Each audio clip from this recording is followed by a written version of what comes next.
Hey, how's it going? My name is Ruby Price, and today I'm going to bring back this series. This afternoon I saw Fantastic Beasts: The Crimes of Grindelwald with my friend Chaz, and I'm wearing this specifically just to prove that I am actually a fan of Harry Potter, and I'm not just someone being an absolute tit. But yeah, it was not positive.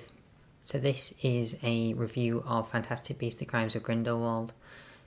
Will contain movie spoilers. Welcome to Rube's Reviews.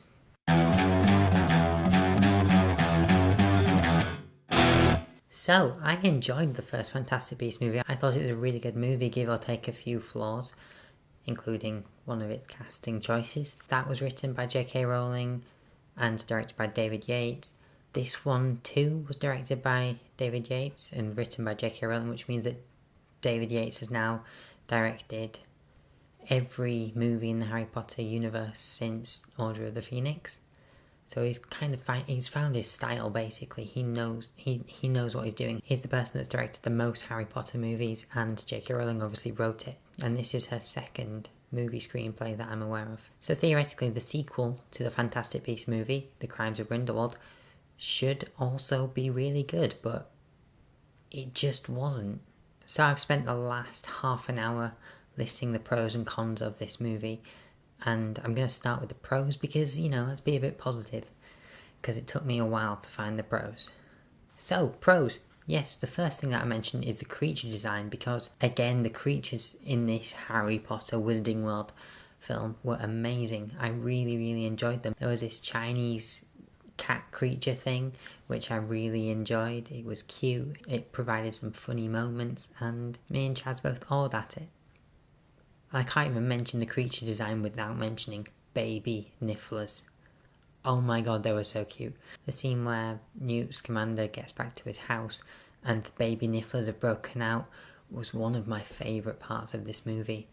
And the annoying thing is that's near the start. Eddie Redmayne yet again delivers as Newt Scamander. I feel he is arguably the best part about these movies. It's a believable performance. Eddie Redmayne obviously is an Oscar-winning actor.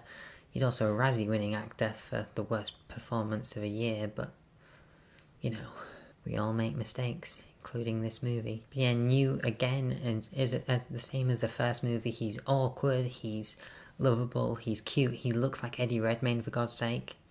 How can you not love that guy?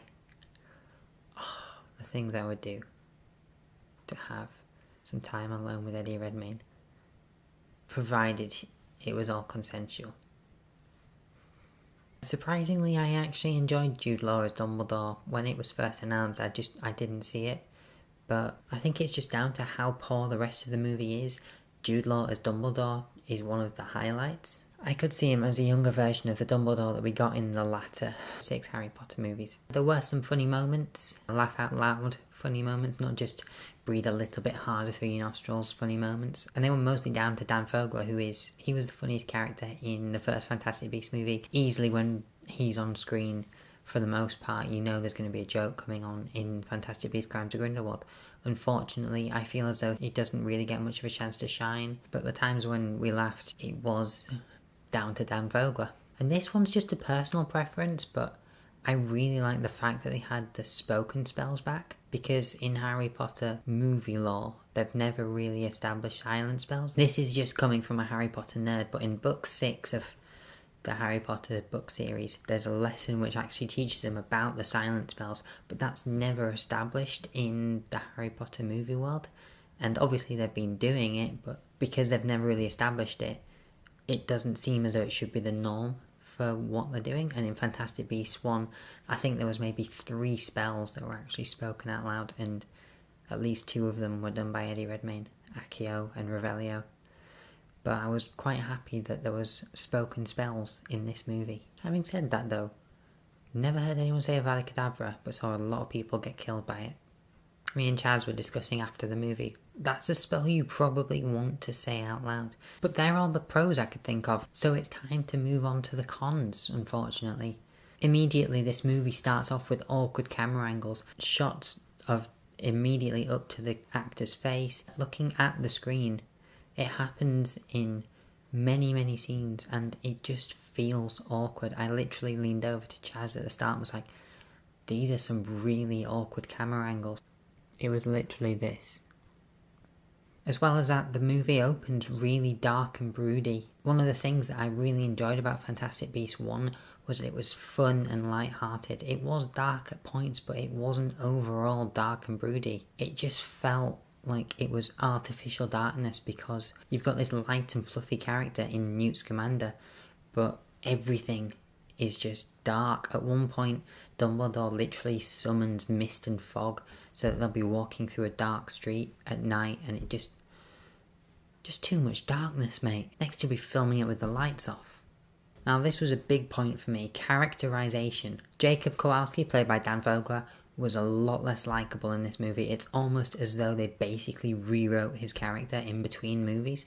It was kind of a bit like JK going, okay, so that funny guy, yeah, I don't want him to be as funny. What I actually want is for him to be a little bit of a dick with a tiny amount of humour. Similar as well, on a very similar wavelength, Queenie is not the same person who she was in Fantastic Beasts 1. The turnaround of her character just makes zero sense whatsoever. Her motivations, just the way that she acts, it irked me, the way that she just wasn't the same person. She was briefly mentioned in the first Fantastic Beasts movie, but in this one we actually get Alita Lestrange. You just do not care about her for the entire time she's in this movie, which is a shame because there is a really big focus on it. There are scenes that should be emotional. There are full-on flashbacks based on this character because she was Newt Scamander's best and only friend at Hogwarts. So you should feel something for this character, but it's never really given a chance for you to start liking her. The way that you have to like her is by having some sort of pre-movie attachment to her, and it just never arrives during the movie. So, as I've said, there are spoilers in this review, yeah, if you haven't noticed already. So when she dies, it does nothing for you. She's only really in the movie to provide a talking point between Newt Scamander and his brother, who we are introduced to in this movie as well, though he is also mentioned in the first Fantastic Beasts movie as a war hero, because he's an aura. Grindelwald as well, got to mention him. Don't like him, mostly because he's played by Johnny Depp. Colin Farrell should have kept the role. Me and Chaz on the way to the cinema were discussing alternative ways that they could have kept him as Colin Farrell, and if you want I might do a video with Chaz talking about that, just rewriting the whole Fantastic Beasts movies. I also do not think he's a compelling villain. All villains that people like are because of a way that they are done. They are made to not be the villain, and they try this really hard with Grindelwald. He's remaining the pacifist in most circumstances. There's a point in this movie where they're all having a meeting and he even says, do not attack first, do not let them be the people that they make us out to be. That's paraphrasing, but it's the message it gives. Yeah, that's smart and cunning, but at the same time, you don't feel he is a threatening presence when he's on screen. And that's mostly because he's not. There are also a number of forgettable characters in this movie, so many irrelevant background characters. They bring back people from the first movie who really don't have a place in this movie.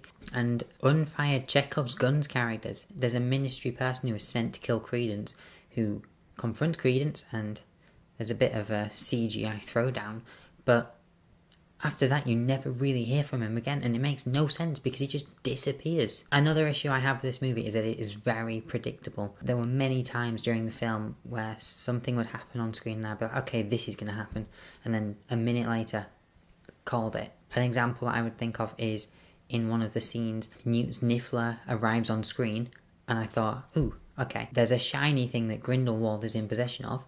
That Niffler is going to steal that and give it to Newt. And lo and behold, what happens? Newt ends up with the shiny blood pack thing. I also predicted that Queenie would end up joining Grindelwald's side because she loves Jacob Kowalski, but they can't be together for some stupid reason. Something that both me and Chaz agreed on. There have been bad moments in Harry Potter. There were bad moments in the first Fantastic Beasts movie.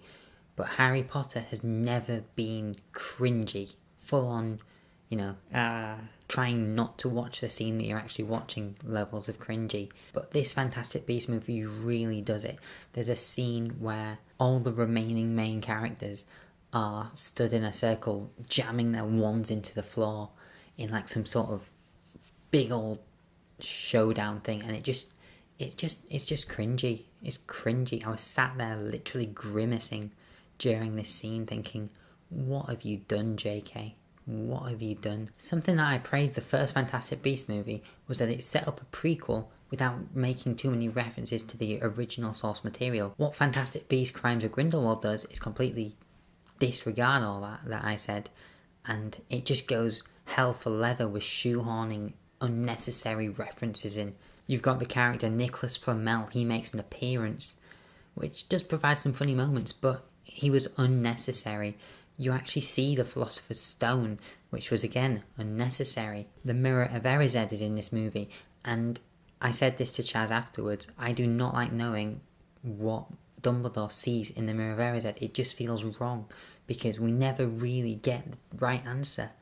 When Harry asks him in Philosopher's Stone, I feel as though that should have been left alone. We also get McGonagall making an appearance, a younger McGonagall, with a Scottish accent. I think that would have been fine, she would have been at Hogwarts at the time, but mentioning her by name is the thing that made it an unbearable reference.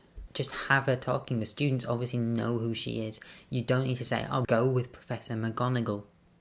This was put in a lot of news articles before the film even came out, but Nagini is in this movie as an actual human. They make it so that apparently she's got some sort of curse which makes her turn into a snake, and eventually she won't be able to turn back into a human, which just makes no sense whatsoever. It's just forced.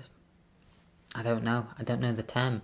It's just forced J.K. Rowling. Wow. There's also another few name drops like McLagan, who we obviously know from Half-Blood Prince. The Titanic is in this movie, like the Titanic, which is just ridiculous. And do you remember that Bogart scene in Prisoner of Azkaban that everyone liked? They basically redid it in this one, but with Dumbledore and Newt Scamander, and it doesn't live up to the original. And would you like to know what one of the most annoying things about this movie is? It washes over the events of the first movie. In the first movie, they establish that the American ministry is called MACUSA, Magical Congress of the USA. In the very first scene of Fantastic Beasts, Crimes of Grindelwald, they call it the American Ministry of Magic. Don't set things up if you're just going to erase them straight away in the next installment. Oh, and do you remember Jacob being obliviated in the first movie? Yeah, no, that didn't really happen, because apparently it only got rid of the bad memories and left the good, and apparently they were all good memories. But that makes no sense, because he just walked off. Oh, and you know the whole of the first movie, Newt being in America, because he wanted to get an Appaloosa Puffskin, which was really he wanted to take Frank home. Yeah, apparently Dumbledore sent him. Oh, and you know how at the end of Fantastic Beasts 1, where they imply that Newt and Tina are going to get together? This is the first time I've even mentioned Tina in this entire review. Yeah, they don't stay together across the two movies. By the start of the second movie, they're not together anymore. Which, don't set it up if you're just going to get rid of it. All in all, I was really apprehensively looking forward to Fantastic Beasts Crimes of Grindelwald. As soon as I found out the title, I already lost a little bit of that looking forward to it. And then when I saw it, I still thought it was going to be a positive experience though, a positive viewing experience, and within 20 minutes, this film lost me, which is honestly one of the worst experiences ever, because I'm a massive Harry Potter fan. In the end, I have to give Fantastic Beasts and Where to Find Them 2 out of 5, and that's being generous. And the only reason why I think I would probably rewatch it is if I was in the middle of a marathon. I wouldn't watch it standalone. So, have you seen Fantastic Beasts: The Crimes of Grindelwald? What did you think of it? Let me know in the comments. Give this video a share if you enjoyed it. Do all that YouTube stuff. Thumbs up, subscribe, all that jazz. This was a Rubed Reviews for the first time in quite a while. I've been Ruby Price, and I shall see you next time. Adios. Bye. In case you're wondering why the very low aesthetic, like the no makeup and wearing pyjamas and a dressing gown, these polls will answer that question.